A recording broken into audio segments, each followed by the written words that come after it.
Welcome to the EmpowerHer Wellness Podcast. I'm Morgan, and I'm thrilled to be your host and wellness coach as we navigate the path to a healthier, more confident you. As the owner of Get Fit With Me, I bring years of experience in personal training, nutrition, and coaching to each episode. Join me as we explore practical tips and strategies for fitness, nutrition, mindset, and more, all tailored for busy women just like you.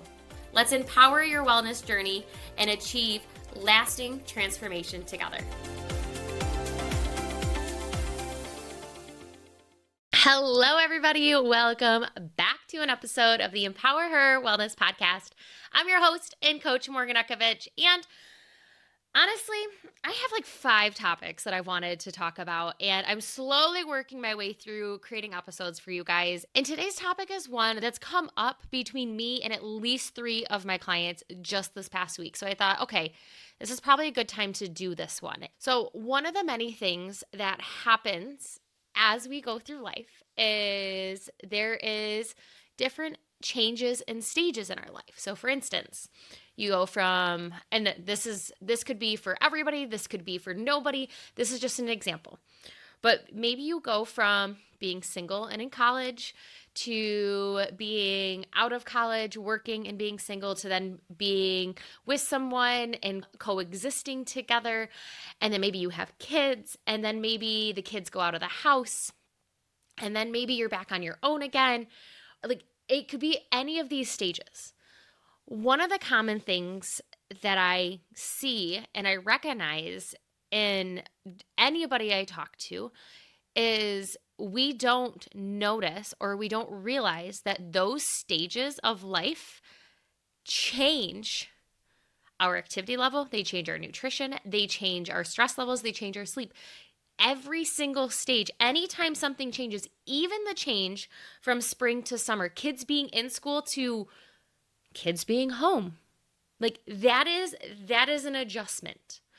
Anytime there is some sort of adjustment, that is a different stage and a different cycle that we are in. And one of the many things, so kind of keep that in like our overall picture here. But one of the many things I hear people say is, oh my gosh, I've just gained this weight out of nowhere, or I've gotten heavier and I just don't know where it's come from. And I don't know why. I don't know why. And I want to be back to this. I want to be back to this size, or I want to be back to this weight. And one of the questions I always ask is, I'm like, okay, when you were at that size or that weight, what did life look like for you?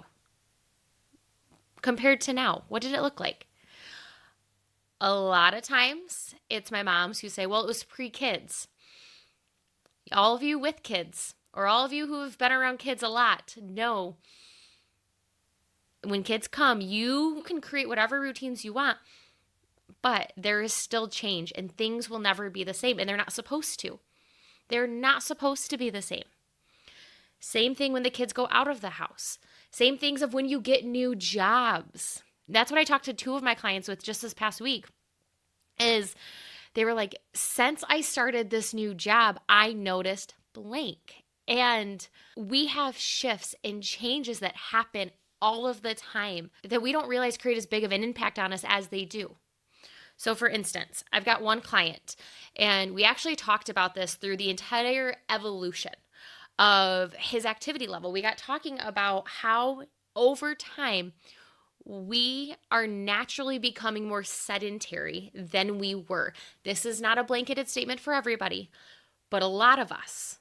So you think about when you're a kid, you're active, you're running around, you're playing sports, you're doing all your things. And then you go to college and you have some freedom, or you go after high school, whatever it is, and you have some freedom. You're moving around, you're active, but you're also sitting. You're also trying to manage a different lifestyle.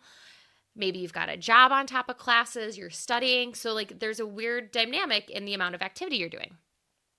But then you graduate, and most people get a sedentary job where they're going to sit in an office from 9 to 5 or 8 to 4, 7 to 3, whatever it is, with very little movement. But also during that, we might have had kids.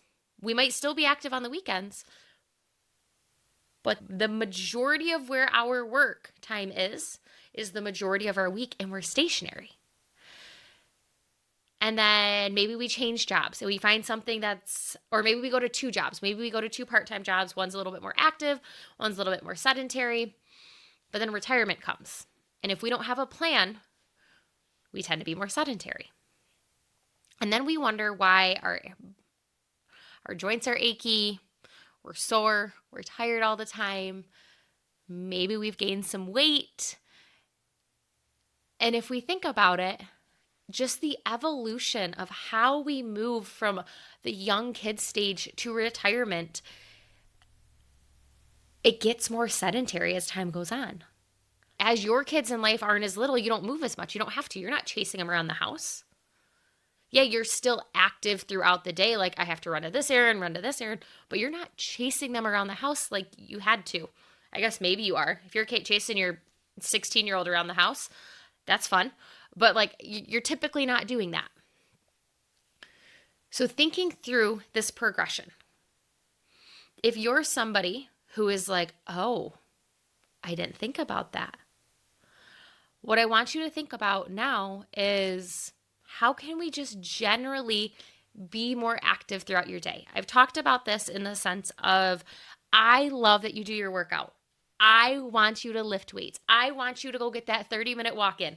Yes, I want all of that. But I also need you to be more active throughout your day. And that's where you guys have heard of the 10,000 steps a day, and that's kind of a made-up number. If you were to kind of look into some of that, it's a made-up number. But most individuals get like 2,000 to 3,000 steps a day in their midlife phase. What if you were to bump that up by 1,500? Hell, even 500 steps a day, and slowly build. Adding more intentional activity throughout your day is going to help keep you where you want to stay, weight-wise, as well as it's going to keep your brain clear. It's going to keep your muscles looser. It's going to keep you from getting achier. One of the other things it might help with is your sleep. When we sit in front of a computer all day long, we are a different type of tired than our body actually being tired. So if you have trouble falling asleep, you probably have not burned enough energy in your day. Like, your brain is exhausted. You've worked your brain, but your body's not tired. So figuring out how to be intentional throughout your day. Maybe that's a 5-minute walk at the top of each hour. Maybe that's standing up every couple hours and doing some marches in place, some high knees, some butt kicks. I don't care if it actually equates to steps or not. What I want you to do is be moving consistently throughout your day. Yes, I love that workout. I want you to keep doing that workout. I want you to keep walking, running, doing whatever that workout is every day. But do not let that be the reason you do not move the rest of the day. Oh, I did my workout. Now I get to just sit and relax. No, you don't. Because if that is the only form of movement you're doing, I don't care how many days you do that, you are still considered a sedentary individual. I don't want any of you to be sedentary. In our mind, we always think we are more active than what we are. Get a little Fitbit tracker. Like, you will start to notice how active or inactive you are. And it's not there to be like, oh my gosh, you don't do any movement, or wow, you're really active. It's not meant for either of those. It's meant for you to start to see what is actually happening. Because I've talked about this in previous episodes, specifically when it comes to food, is our brain has a way of convincing us, oh, I'm doing all the things. I'm eating all the vegetables. But when I tell you to track it, and then we re-look at it together, and you see that you haven't had a vegetable in 3 days, it creates a level of awareness for you. It can even be one of those little pedometers you put on your hips. Doesn't have to be anything crazy. But if you are somebody who is convinced, I am just as active now as I was 10 years, 20 years ago, we may need to audit. We may need to audit our life and say, okay, if we are just as active, let's compare. What did activity look like? Then we look at, are we fueling our body the same way? Or has that changed? How does our stress look? How does our sleep look? Have we moved into perimenopause or menopause? How does all of this look? Because these are all changes that are going to affect our body. But one of the main ones that I find is we don't realize the shift in becoming more sedentary until we step on a scale or we try on clothes. That is when we noticed, oh shit, I'm not nearly moving as much as I used to. And a lot of it comes with a job change. A lot of it comes with kids getting older and you not having to run around as much. And then the next stage is retirement. If we do not have a plan when we retire of how we are going to keep our mind and our body active and engaged, we see a decline so fast. That's why you see people go into assisted living homes so much faster. Why they can't live on their own, because they are not active. They are sedentary.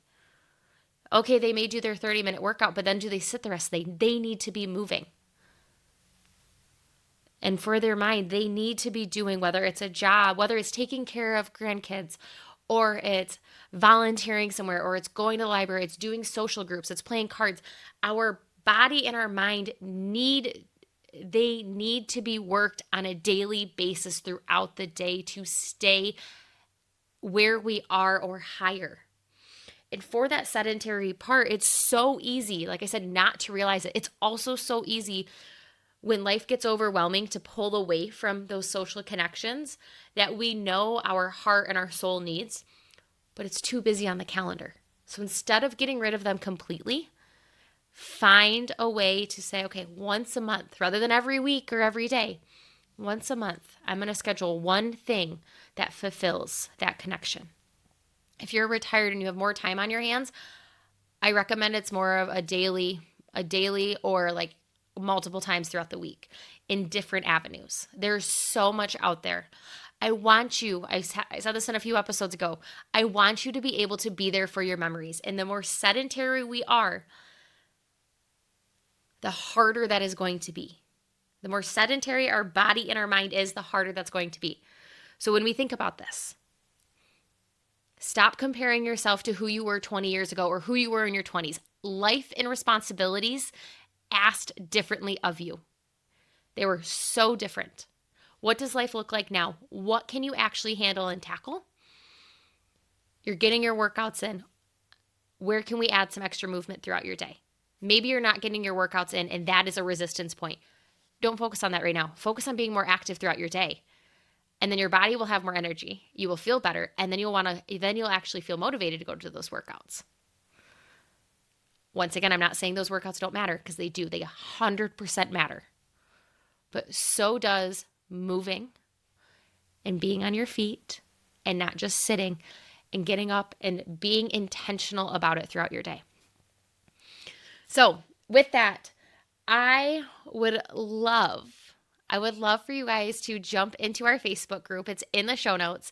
And I'd love for you to share some ways that you stay active throughout your day. Some of the ways that I stay active are I have a walking pad that I'll get on and walk. Anytime I can take a client call and I don't have to be in front of my laptop, I go outside and I walk, specifically in the summer.